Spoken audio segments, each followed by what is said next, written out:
Hello and welcome to the Berkcast, the How to Train Your Dragon podcast. I'm your host HC, and with me is. Wolf. And today, now, if you remember, when we started the Berkcast, there were two movies, 2 seasons of the TV show. Actually, what I'm talking about, there were 5 seasons. Doi. But yeah, there were 5 seasons of the TV show. Race to the Edge was in the middle. There were 4 short films, and we knew that there were more seasons of the show coming, and the third movie. So we kind of talked about Hiccup through our experiences with him and what we know at that point. But now we know more. We have all 3 movies, all seasons of the TV show, all the shorts, all the graphic novels. All we pretty much have everything about Hiccup around the Sadek the Third under our belt.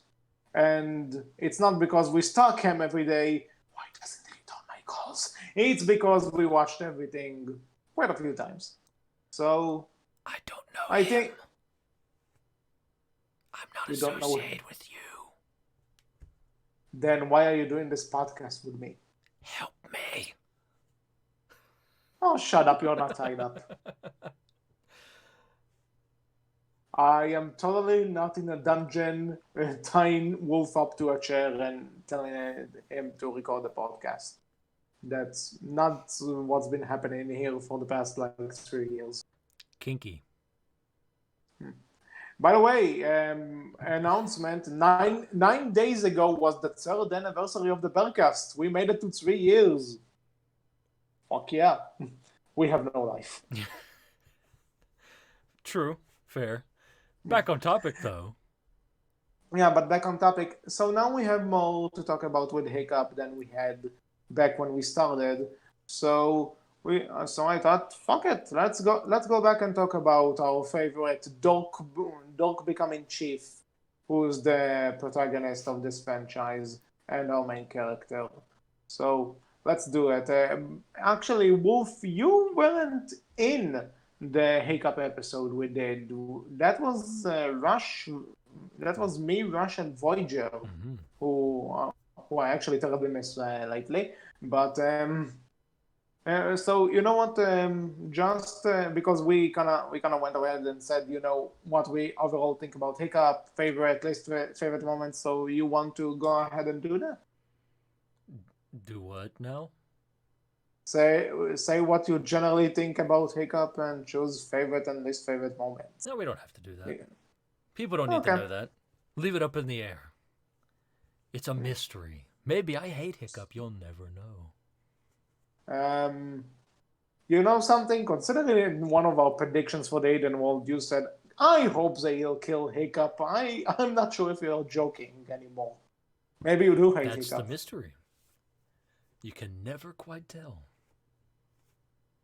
I'm very afraid. Going on to our first question, though.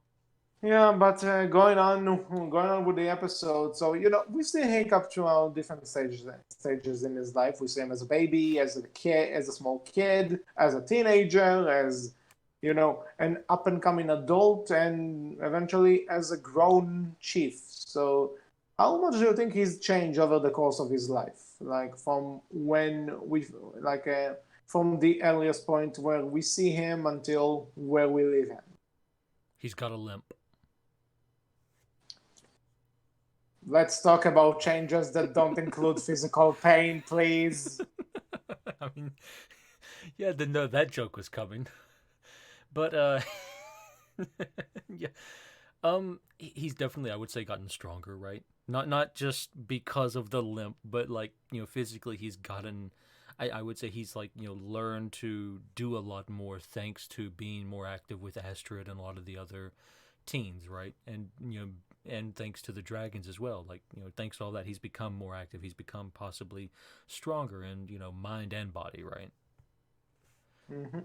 And he's also probably, I would say, he's learned a lot through the dragons, through Toothless, through being around the other riders and stuff. He's become more. Oh, what's the word? I don't want to say brave because I think he was already brave, right? But I think he's learned that his. Maybe not brave, but capable. Yes, that's better. That's better put. Okay, so you think he became more capable throughout his life, and I'd say that watching everything, I think just became a lot more, um, not in an instant, but I think he became a lot more responsible throughout the years. Yeah, sure. I could see that. And as a kid, you obviously don't have many responsibilities. He just knew that one day he's going to be chief because Turek told him so. But at the age of 15, he doesn't. When we first met him in the first movie, he's not really. He doesn't necessarily show that he has much responsibility on him, or that he really understands it. He just understands I need to kill a dragon to be a part of the group, but he doesn't seem like he really understands the responsibility that killing dragons is a responsibility in this village. He sees it as a way to make his life better. And then when the second movie comes around, and he does get a bit more responsible in Race to the Edge, when Hmm. he when the other riders depend on him, and he's basically running the edge, and planning all the operations and stuff. He gets to that point there, but I'll say that the point where he really understands that he has responsibilities and has a bit of trouble adjusting to it is in the second film, where he suddenly realized, oh yeah, I do have to become chief one day, and it needs to happen now. I don't think I can do this, and it kind of leads us to Hidden World, where he becomes chief, he, and you see him managing to make these choices. Living toothless is a hard enough choice, but also when you really think about it, saying let's leave our island of how many generations, 300 years, they say. It's a pretty bold choice for a leader to do, and the movie acknowledges this. So I do like that he became from not really getting what responsibility is to bearing this big of a responsibility on him, move an entire village to someplace else. Yeah, I can see where you're coming from. I get that, and I would agree with it. Yeah, like he's definitely grown as a leader, and he's grown in his responsibility and understanding of the responsibility that comes with that, and what that entails and can mean and should mean.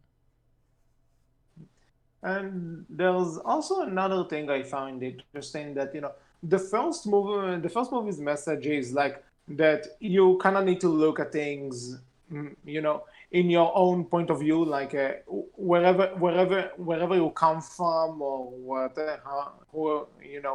where you grew up at doesn't make you who you are. That's basically the message of the first movie, that you shouldn't let others define you. And I do like that, in a sense, Hiccup kind of misinterpreted that message when you get to Hidden World. That he says, "I feel like the same screw up I was before I met Toothless," and he doesn't. I like that he doesn't necessarily believe in himself. That it was him who beat the Red Death. It wasn't him who managed to fight off Vigo and the Hunters and everything. It's not him. It's like he always needed Toothless. That's what he took from it. That it's not his different point of view that changed for the better. It's him having a dragon that did it. And in the third film, he Well, understands that wasn't the case. um, the audience didn't get any of that because you just went complete robot on my Oh, end. yeah, you went complete robot on me. Yeah, Discord is completely crapping out on us. This is great. Maybe it'll get Hold better on, just a bit. hold on, fixing. I hope it will fix it. Okay, how's it now? It's getting better. Seems Okay. Discord may be getting better now. I think that was just Discord in general, and there's not much you can do. Bye, HC. Welcome back, Um, HC. yeah, Discord dropped me for whatever reason. I didn't. I did. Discord couldn't take my analysis anymore, and Uh-huh. he booted me out of the call. Jay heard you talking um, about his character and he didn't like it.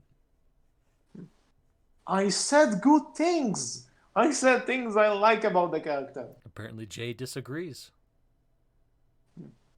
Well, is he here? Can we ask him?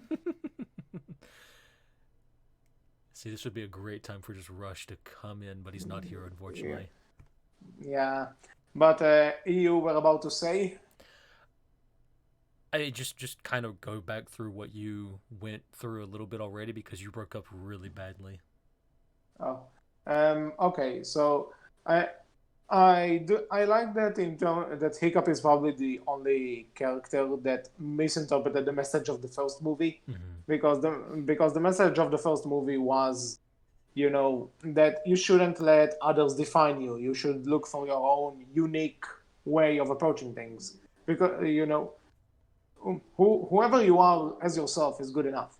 And I do like that Hiccup, in a sense, kind of saw that message as, I need a dragon with me. Like that, he doesn't really take credit for how we defeated the Red Deaths or the Hunters or whatever. He understood that, he saw the message that he learned as, I need a dragon with me, not that I'm good enough on my own. Sure. I found it interesting. Yeah, sure.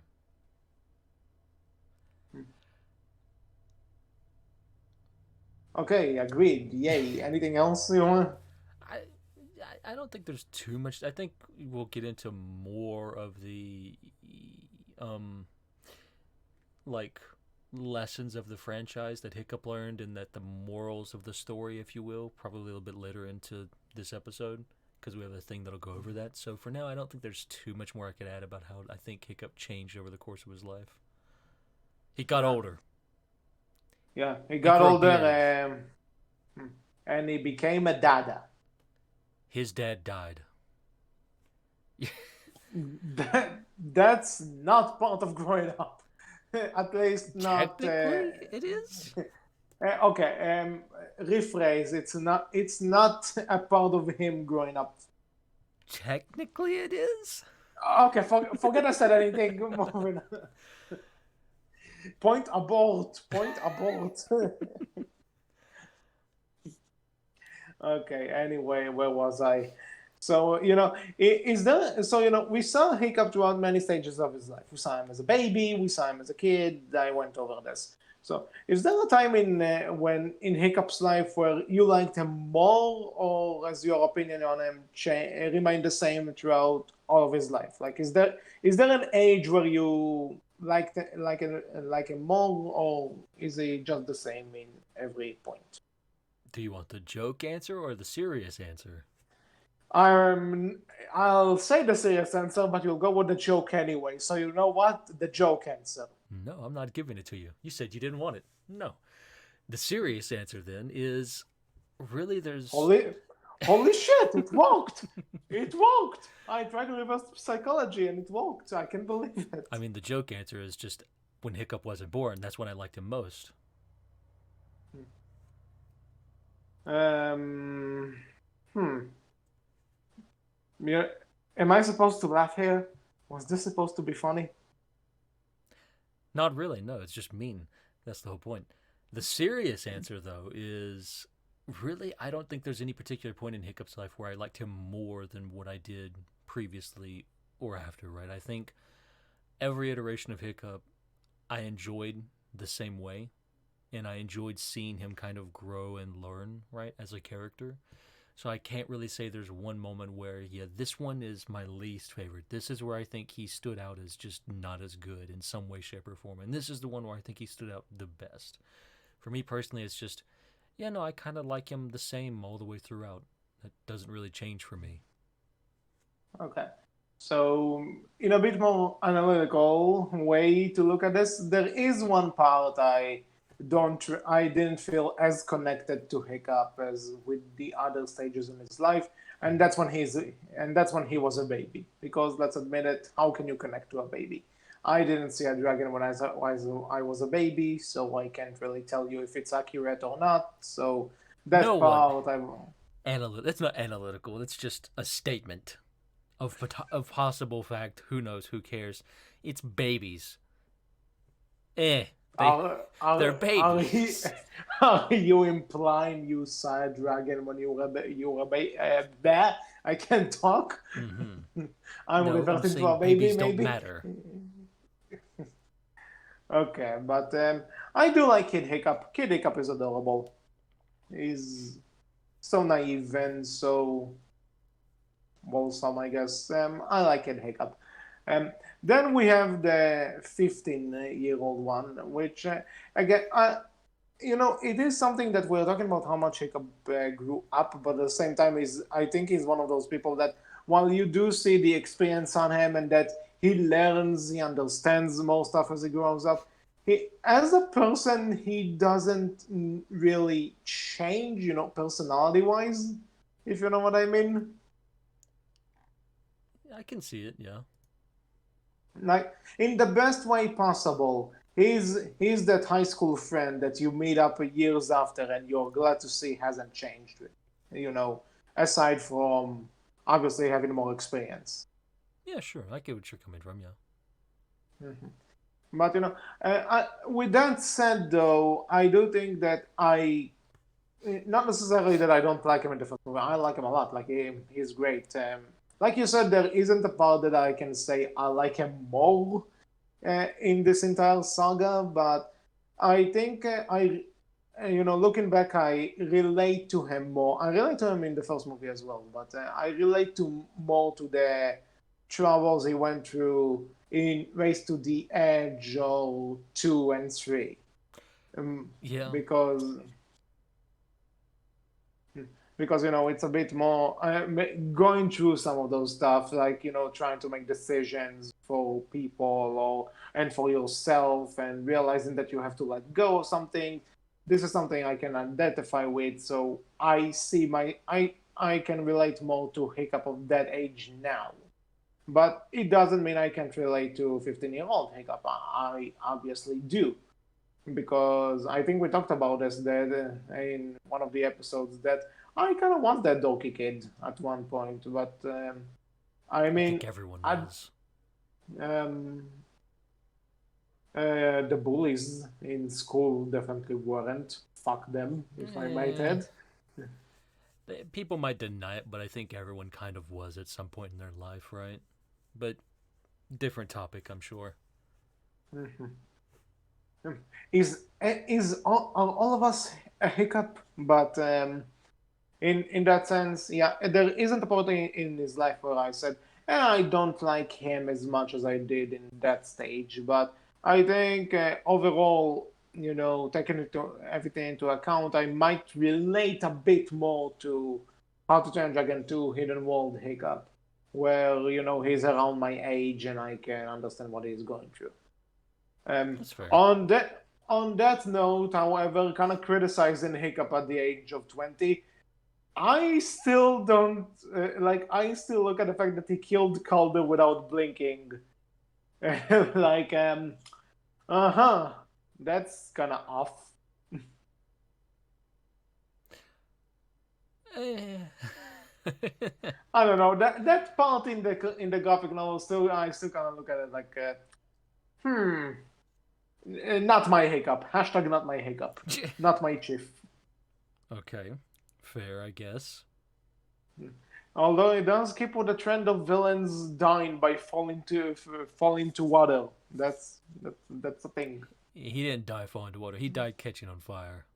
But he fell, and The fall didn't I'll, kill him though. He died uh, before the fall killed him. okay. So you know what? Bonus points. He missed the fire ring. Big deal. He falls. That's what's important. Okay, fair. Okay. So basically, we like Hiccup the same throughout all of his life. I will say though that 31-year-old Hiccup gets bonus points for the build. This is correct. Mm-hmm. Always gotta award the beard bonus points. Mm-hmm.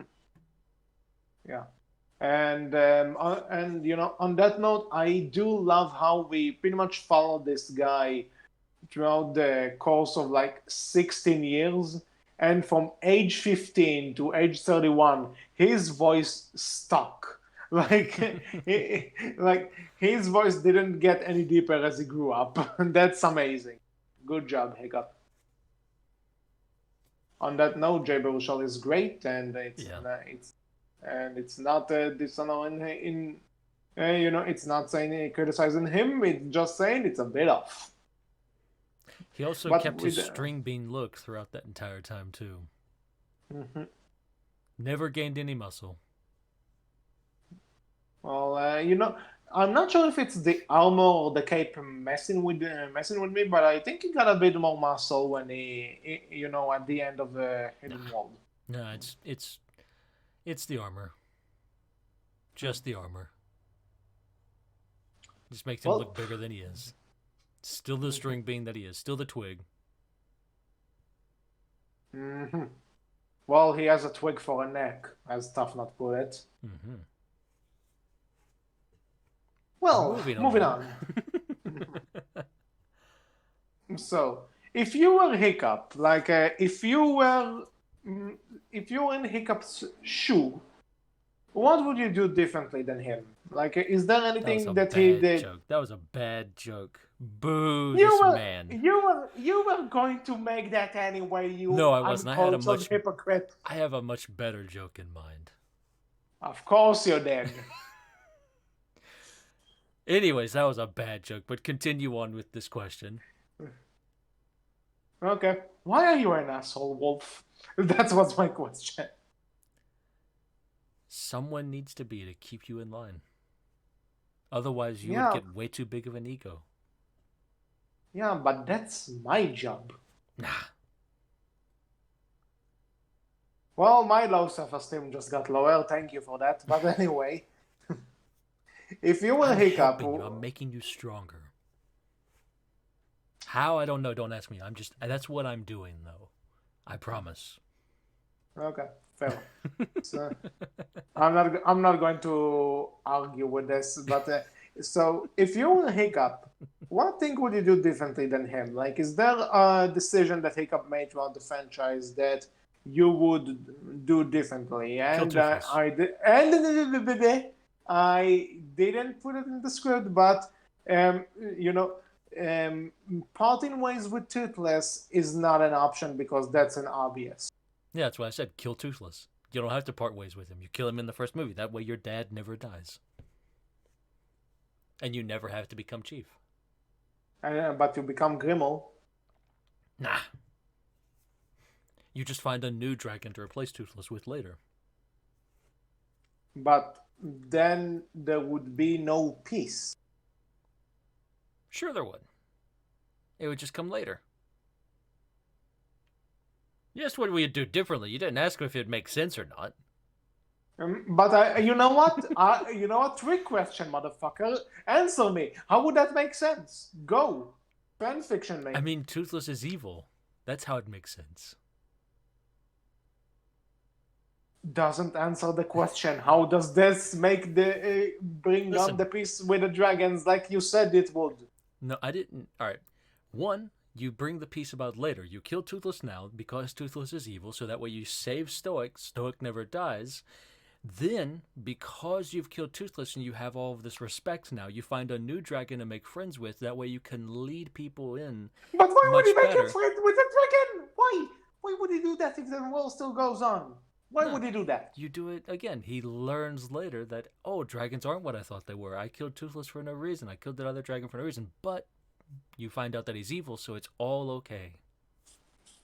And how would he find out the Toothless is evil? You just know. Hmm. You just reveal it later. The other dragon tells Hiccup. Oh, so you're bringing Dragonese into this now. Great. So basically, if you were Hiccup, what would you do is act like more like Book Hiccup. That's I your mean, grand Book dance. Hiccup definitely wouldn't kill Toothless, but anyways. Well, in terms of me, would that? Being serious, right? Okay. I don't think there is anything you could do differently, right? that would make anything better or change anything in any major way, right? So, would I do anything differently from Hiccup? I mean, there's always the joke of Hiccup, you know, quit trying to plead with Drago and just stab him, be done with it, walk away. But other than that joke, no, I don't think there's anything you could do differently. Maybe I suppose stay on Burke instead of running away from Grimmel, but we'll get into that in a bit, I think. You can get to it now. Explain, please. Well, it kind of goes into like I find it interesting that we have this franchise that starts off with saying like, hey, change is a good thing, you should be willing to fight for change, and that some people are willing to change and that it is worth changing their minds, like with Stoic as an example in the first movie, right? Then we get to the third movie where you have this thing of, we get to the second and third movie kind of going into this idea of, okay, well, some people aren't willing to change or just aren't going to change, and you can't change them and nothing you can do will change them. They're going to be against whatever it is you are for, and that's just something you're going to have to accept, right? About the Yeah. world. But we end up coming to the third film where it kind of says, hey, if you run into one of those people, basically upend your entire life to suit them. That's a little bit, if you ask me. Like, definitely I'm kind of looking at it in a way too deep and off way. Like, I'm being a bit facetious there, I suppose you could say, in that I'm missing some steps, sure, but it does or can potentially come off that way, and it's kind of weird that we would send that message. That change is good, be for change, not all people are going to change. If you run into people like that, basically change your entire life just to suit their lives. And when you don't suit their lives, well, they'll die, kill them. Or they'll die. Not the Well, best to of messages. well, to be honest, he does kind of, he does try to change Drago's mind, but that's when he finds Yeah, out not and anyone can change. And when he comes across Grimmel, he already has that mindset that and finding other hunters and everything. He realizes that he can change everybody's mind, and in this case, he should better evade rather than try diplomacy again. yeah, it's not Yeah. so much diplomacy, though. It's Especially kind of and fighting for your beliefs in a especially way and kind of as yeah, upending your entire but life, though. yeah, but again, there's this thing where he talks to Grimmel about this, and he tells them that Stoic changed his mind, and Grimmel tells them, "Look where that got him." You can that moment for Hiccup is like, yeah, he has a point. Just because you can make another good point He doesn't mean doesn't, there though. is. What do you mean he doesn't? Grimmel doesn't have a point, though. Hmm? Stoic In a didn't die sense, because he changed his mind. Stoic died because he was protecting Hiccup. Stoic changing yeah, his mind had but nothing to do with that. It was yeah, of because course, someone believed what Stoic used to believe that killed Stoic. Drago used to think and be the same way Stoic used to be, as is Grimmel, as was Grimmel, right? Stoic yeah, didn't but die then because he changed his mind. He died yeah, because they wouldn't change their minds. yeah, true, but at the same time, you can kind of play it in the long way that if Hiccup never brought up the idea of peace, would they even encounter Drago in that way, and would any of this even happen? Yes. Like, I mean, they still would have encountered Drago. He was still doing his thing. That was still going to be a potential problem in the future. It's just But without the but would dragons. but would Toothless kill Stoic? That's my question. I mean, potentially no, potentially maybe. A There dragon you could have go. gone. But I don't think that proves your point, though. I still stand by the idea that changing his mind isn't what killed Stoic. Sure, you can say, well, correlation, Hiccup changed everyone's mind, so that got them into that position. But, you can, correlation doesn't equal causation, all that blah, blah, blah nonsense, right? My point is him changing his mind isn't what killed him. Hiccup being able to change his mind isn't what killed him. What killed him was, in my opinion, people who are unwilling to change their minds. Like Hiccup, like Drago. Hiccup was unwilling to change his mind that he could change other people's minds. He was unwilling to see reason there. Like Drago was unwilling to see reason that that dragons aren't, good, that they are all evil and they can only be used to control. And that's it. Mhm. And that's all they're good for. Uh, okay, so rephrase here. When you try to convince when you fail to convince the one guy everybody told you is not going to change his mind, and then somebody else shows up and like tells like give it kind of you can make the argument if it's a good point or not, but telling Hiccup, look where that change you're talking about got your father, good point or not, like for Hiccup that cuts deep. Sure. In that So, regard, yeah, sure. yeah. So at that point, this person comes along again. This is the point where Hiccup realizes, because of his experience with Drago, that he can't change Grimmel's mind, and he won't succeed changing Grimmel's mind. And moreover, Grimmel burns down his house and debatably other parts of Berk. So, what would you do in this case? Hard question to answer. I suppose, right? You hindsight, and we have the, ability to kind of see everything that happens and goes on, right? In some ways, even Grimmel says they abandoned their only defensible position, right? Mhm. And that's definitely like a key point there. Like Berk was defensible ish, more so than being out in the open or going to a completely new place where they have nothing set up, right? Yeah, but then again, would you try to look for another place where you can where no where they'll have to look for you and may find you later than intended, or just stay where you are and accept a deadline to give up your best friend I mean, and you give up your best friend and the thing that defends you in a sense, well, because it's the not. dragons do defend Belk. I am forgetting one thing, right? Like, if they stay to fight, if they stay to defend, a lot of people would get hurt or die, right? Like, that's definitely an aspect of it as well that you do have to consider. Moving and running away in this regard is definitely could potentially save more lives than the opposite. I do still think, yeah, and this is probably an entirely different topic in and of itself, right? Eventually, Yeah, I think it all comes down to the fact that Hiccup is kind of a pacifist. Like sure, except when he it comes won't to Calder. shoot. Yeah, of course, that's the one exception. But then again, when you look at him throughout the franchise, even if he fights, even if he raises the inferno on someone, even if he goes into a battlefield, he for the most part, like if it can be solved peacefully, he won't choose the fight option.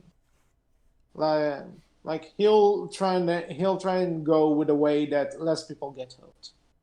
And after seeing this guy burn down Berg for just one dragon, and not just one, you have to keep in mind that Tutas is not just Hiccup's best friend at this point. He's also the alpha. So if Toothless gets killed, what does this mean for the dragons even more? Like he obviously cares about Toothless more, but you get my point.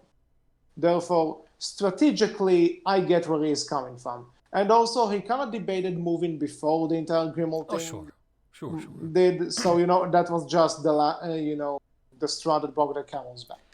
I think my point is it just brings up an interesting idea of looking at things from the perspective of change and how people change or people willing to change and what you should do when you run into someone who is unwilling to accept your viewpoints, right? It does bring up an interesting discussion there, I feel, and how that can be looked at and what the movie may or may not be trying to say.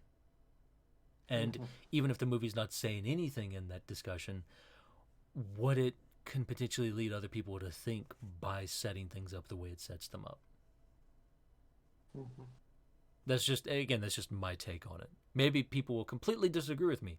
I don't know, but it definitely, I think, sets an But if interesting tone. you, yeah, but just your point was if you were to do something different than Hiccup in these situations, you wouldn't necessarily leave Berg after talking to Grimmel. Yeah, yeah, I think if I did one thing different, that would be it, right? Like not leaving Burke and maybe standing and trying to stay and fight for my home and for what I believe in a way, I guess you could say. Like Mhm. again, right? You have to keep in mind that puts a lot more people in danger. Okay. Don't know. It's Mhm. definitely like after that, then the decision to leave. Then that could come up. Then there could be a lot more interesting things going on there. I think. Mhm. I don't know. Interesting discussion that could be an entire episode in its own, I guess. Yeah, probably. Um, well, what Way what off did topic. I want to say? Yeah. Sorry. You Yeah, asked it's me okay. to. Well, and you gave me an interesting question. You gave me an interesting answer, which set us up on a kind of interesting, debate, which is still on Mhm. topic because we're discussing Hiccup's choice. So, yeah, sure. Now, would I do something different? Hmm. Not get your leg eaten by Toothless. Well, aside of the cynical one jokes, like I think that if I would do anything different, but I think that's more like my thing, is that I I'm not sure if I would actually go look for Toothless if if I hate a Night Fury. Like I'm not sure if I would go look for him myself. I would. If I thought I hit something like that, I would want to prove it. Yeah, true, but hmm. Especially if I knew people wouldn't believe me, which Hiccup does, so. Like yeah, you know something that's hard because I honestly don't necessarily disagree with any of his choices. I'm just trying Mm-hmm. to think. You came up with this question, by the way. Yeah, I came up with a question. It doesn't mean I necessarily had the time to think about it. Um, but maybe looking back, maybe at some point in Race to the Edge, I would say like, okay, this I would do a bit differently, or maybe maybe I would question stuff more. I don't know because. And because one thing about me is that I sometimes overthink a lot of stuff, Mm-hmm. and Hiccup to an extent does this too, but at the same time when he can when he has some experience with people, he just assumes they're going to act in a certain way, and he's kind of ready for it. Mm-hmm. But at the same time, so I think maybe I would overthink a lot of like maybe interactions with Vigo or Johan. I would probably overthink more than Sure. I Here's don't an have easy one. like Here's an easy one I think that a lot of people would agree with. okay. Wouldn't have kids. Don't have a girlfriend yet, so I can't really talk about this. In general, I think a lot of people would say, yeah, wouldn't have kids. No kids. Some people would even say wouldn't get married. Well, I'm on that call so far, but I'll talk to you when I'm 31, which will be in 7 years. You know what? You know what? I have something. According to some info Dean said about the movie, Hiccup and Astrid got married at around, when they were 23. So I'm 26, still unmarried. So I wouldn't get married at the age of 23. That's a fact. Fair enough.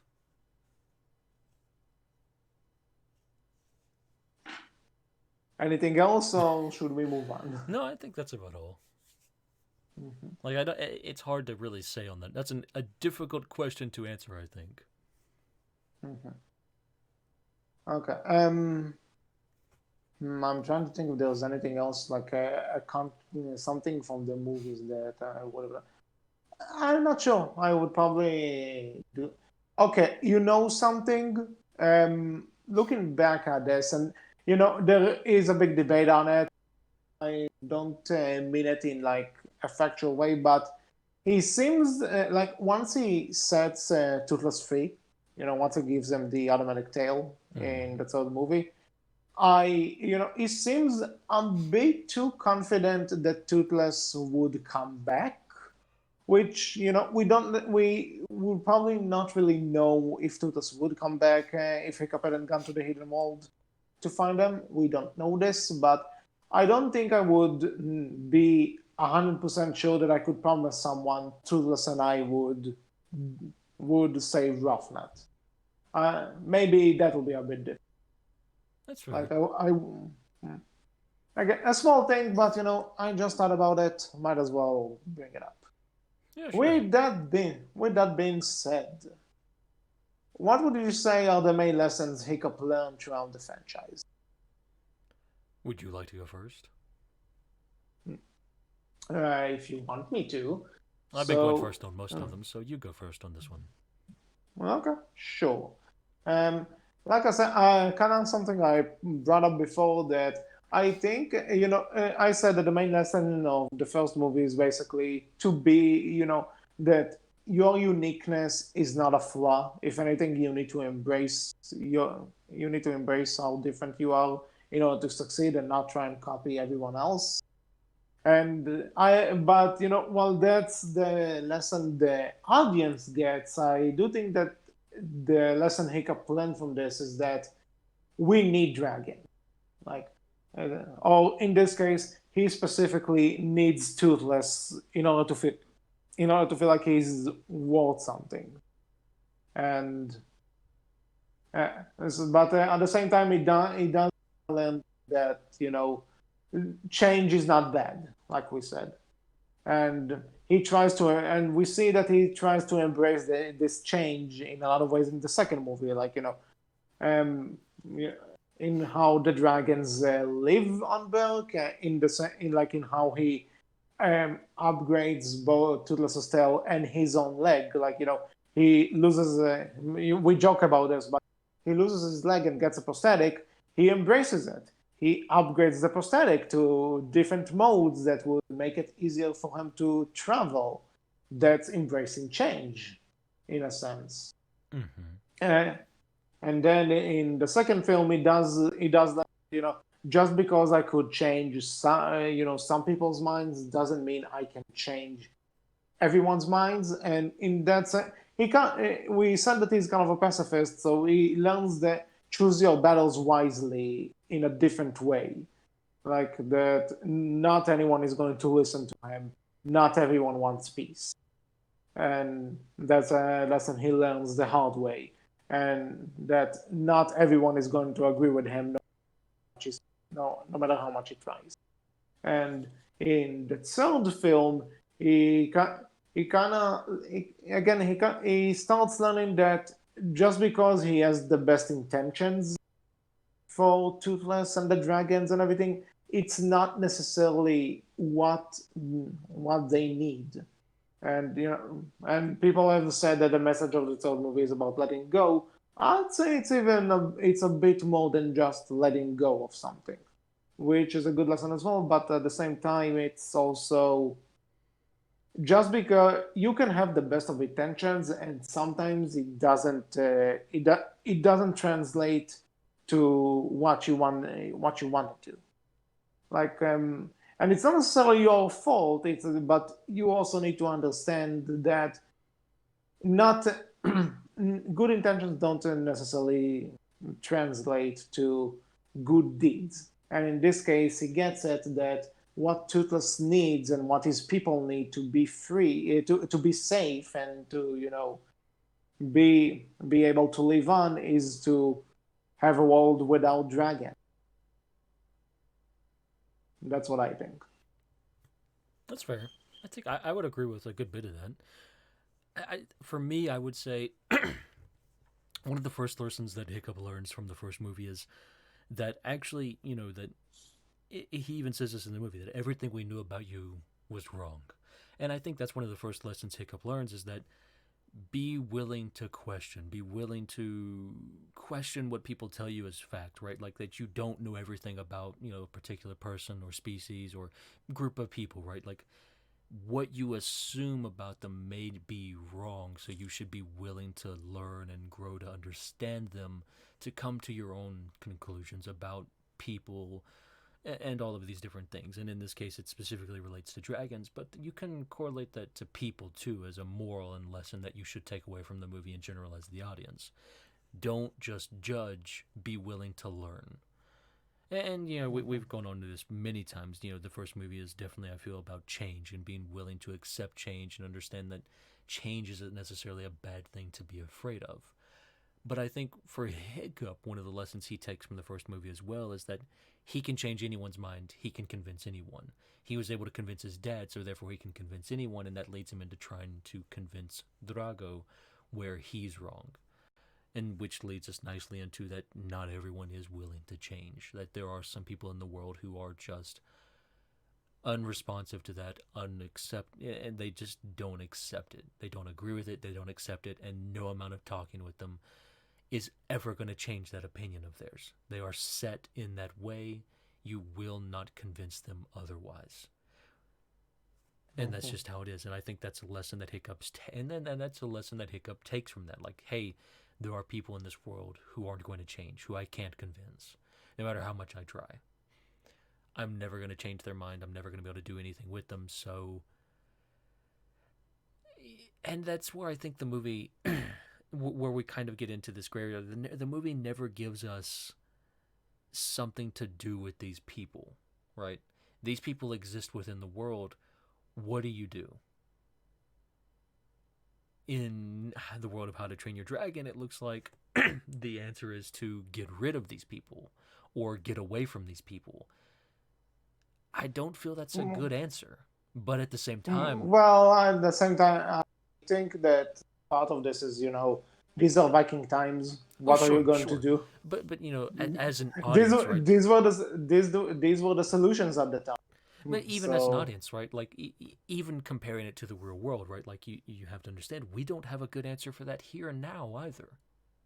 What do you mhm, do with people like that? And I'm dancing around some very sensitive topics because that's not something we do here on the Berkcast. That's not stuff we go over here on the Berkcast. That's not what this podcast is meant for. There are plenty of other podcasts you could go to watch that could probably give you better answers. So I am kind of dancing around some fairly sensitive topics with people, I know. But it does ring the question, like, what do you do with those kind of people who disagree with things that should just be acceptable, that should just be understandable? This is okay, there's nothing wrong with this change is good, just accept that and move on. But those people won't, and those people are willing to do some extremely harmful things in order to make sure you don't change, in order to make mhm. sure those changes aren't enacted, right? And the question then comes, like, what do you do with those people? How to Train Your Dragon's answer back in Viking times is get rid of them or just avoid them. That's not necessarily always possible. And in some ways, the other is, one is not necessarily always possible. The other is, the former is very much wrong in its own ways as well, right? It's an interesting question. And the movie doesn't necessarily give an answer on this because, you know, I would say they don't know an answer for it. Most people don't know an answer for it. And it's a hard Yeah, question and to I think answer. and I think looking back, that if they try to give an answer to that question, it would not go well Well, no, it's not at because all. again, like no one has a definitive. This is what we can do. This is the answer. Because Mhm, not every, because again, it's going to be a very much case by case basis thing. Things are going to work the mhm. way they work. Maybe that's good. Maybe that's bad. Depends on who you talk to, I suppose. But otherwise, like, yeah, I think Hiccup learns that. Back on topic to How to Train Your Dragon. My rant over. I think Hiccup, when Oh, in the second movie, learns that he again that he can't change people, that he can't change everyone, that he needs to come to understand that he's not the end all be all, that he can't change everyone, that he's not as good at the diplomacy thing as he thought he was, and that he needs to be willing and able to listen to those around him, that he can't just disregard what they say because he thinks he knows better. That even though someone like Snotlout might exist and might not be the brightest person in the room, he's not necessarily the wrong one all the time, right? Like he can add something to the discussion to help you out as chief, as leader, right? He can be helpful. You need to be willing to listen to that. Not all the time. Not every suggestion that someone like Snotlout might make is going to be helpful, but there can be those moments, right? Yeah. As for the third film, like, yeah, definitely letting go, being able to let go, learning to let go, learning to understand that you don't that that his strength didn't just come from Toothless. It was his own strengths, right? Like that he had his own strengths, that they weren't just weaknesses, and that he didn't need Toothless for everything, that he could do a lot of this on his own. And a lot of it did come from his own strength and his own understanding and his own courage, etc., etc., etc. Yep. Um, if you're finished, there Yeah, I'm is done. something I do want. Okay, so there is something interesting I want to point out about the messages before we before we move on, and that one of the things I like about this trilogy as a whole is that when you look at it, the Hiccup's character doesn't really seem to digress in this regard, because usually something that happens in sequels you would notice is that characters kind of go back to what they were in the previous film before before the message, before they learn the change, because you need to keep the message the same. So what I like here is that he does, from movie to movie, he does retain what he learned from his previous adventure, and but at the same time he's still learning something new. I like that. It's like, why don't more trilogies follow that route? You mean regress, by the way, not digress. Regress. Yeah, Okay, he doesn't regret. my There's bad. no regression on Hiccup's part. No, I agree with that. Like that's actually really a good thing. Like you can see him grow and evolve and understand more and more as he goes on. Like there's never a I'm back to square one after even though I just learned this lesson previously. Yeah, I agree. Like that's actually a really great thing. 100% agree. So, with that said, so we kind of know everything that we need to know about Hiccup's life at this point. Like, the last time we see him, he's married to Astrid, he has kids, and a wonderful beard. So, what do you think happens in the future after the apple? Just kind of to close up with a what if scenario. A whole lot of work taking care of that beard. Hmm. So that's his life now, just taking care of that beard. He has to. He's going to be the next beard in the sky. He has to maintain it well, just as his father did before him, so he could be the most amazing beard in the sky. All praise Stoic Skybeard. Sure. Um,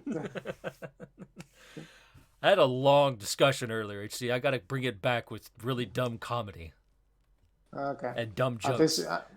yeah, at Also, least you're. Hiccup's future life is going to be mostly revolved around raising teenagers. The hell that is raising teenagers and being married. Have fun, Hiccup. Well, in his own words, relationships are nothing but pain and misery. Yeah, but he's And also got to deal with teenagers on top of that. So have fun, Hiccup. yeah, and something that kind of brings us to something I want to bring up. I can totally see Hiccup as the overprotective dad once Zephyr, his daughter, would start dating someone. I can totally see him in that I mean, role. if you read fan fiction, everyone thinks that Hiccup, that if all right, fan fiction, plenty of fan fictions out there have Hiccup, have kids for Hiccup and Astrid. Those that do, if there's a daughter and there's a son, the daughter's always a daddy's girl. The son is always, a mama's boy, right? Like, they both have their Mhm. favorites. Both parents have their favorites. The daughter's always Hiccup's favorite. The son is always Astrid's favorite. That's almost always the way it goes in fan fiction. You know something? Considering the last that epilogue in particular, Oh, sure, the epilogue I plays into that too. I would say it's actually, it shows that both of them love the two kids equally, but I would actually say that Nufnik, the son, is more of a daddy's boy, and Zephyr is more of a mama's girl. That's what Oh, I got. yeah, sure, I could see that too. Because when the epilogue starts, Hiccup doesn't hold Zephyr, he holds Nufnik. And when they go, and Zephyr is with Astrid, setting the sails. So it kind of is. And again, when they start flying on the dragons, Hiccup takes Nufnik first, while Astrid takes Zephyr first. Also, So that's that such a kind of dumb name. okay. We kind of agree that the names are not the Zephyr's good. best. Zephyr's a good name. Yeah, yeah, I Nuffink like is just Zephyr. a bad name. Come on, Hiccup. I know you got named Hiccup, but don't continue the tradition of terrible names for your son.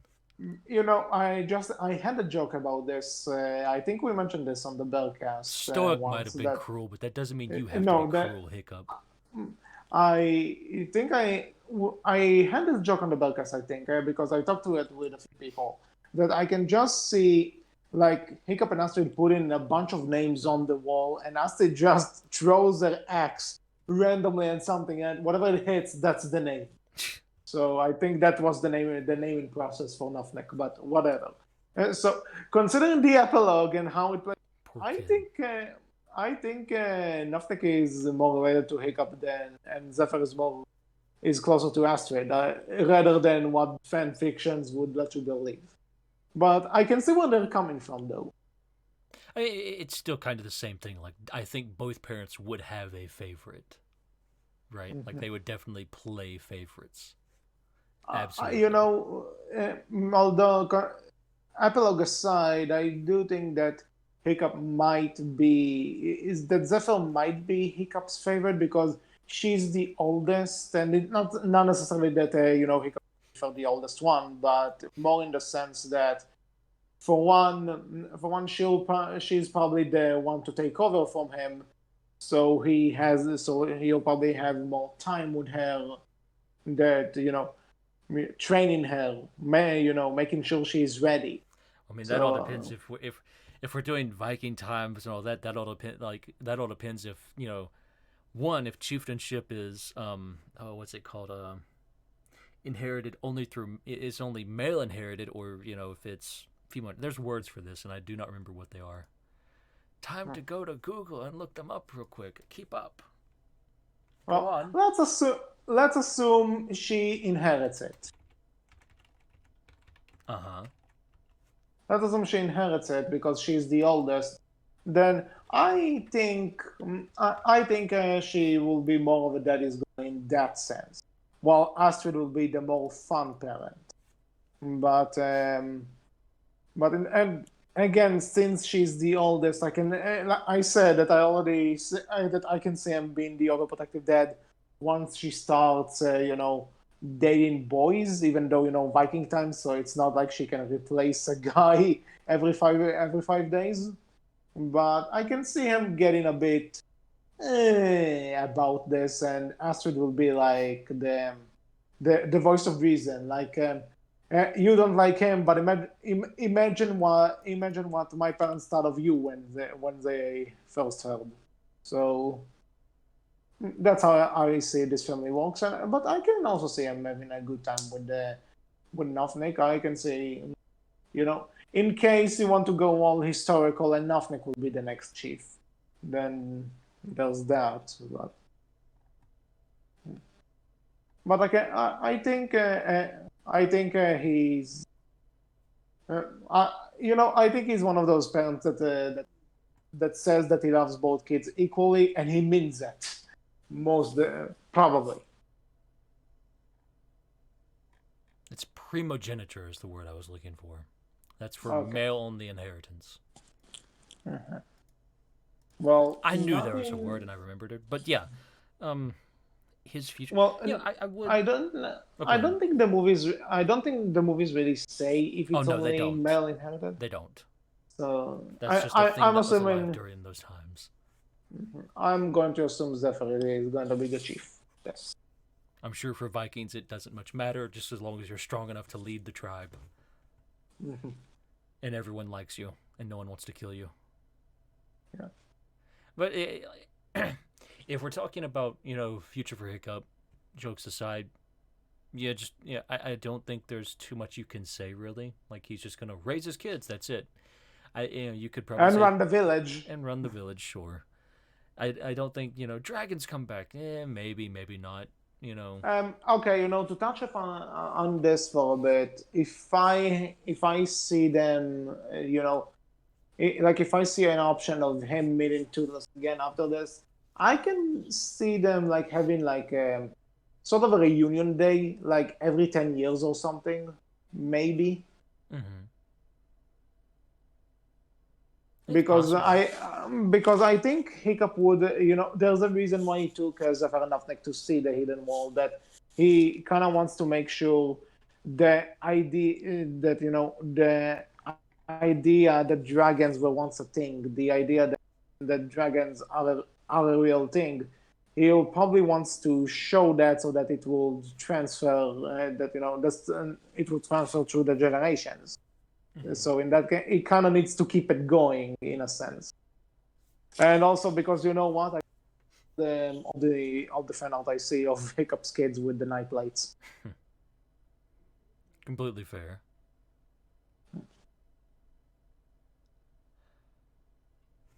Anything Um. else? I'm done. Well, I guess as a future audience thing, like, would you want to see a future film based around the kids and You potentially the know, nightlights? um, yes, as long as Hiccup and Toothless are not active characters in it. So maybe Hiccup and Toothless are dead at this point. Probably, maybe. Would Astrid be dead though, or would it be once again the mom's still alive but dad's dead? Who knows? Who knows? I don't know. Like father, like son. Hmm. Literally, both died, possibly because of Toothless. Don't start now.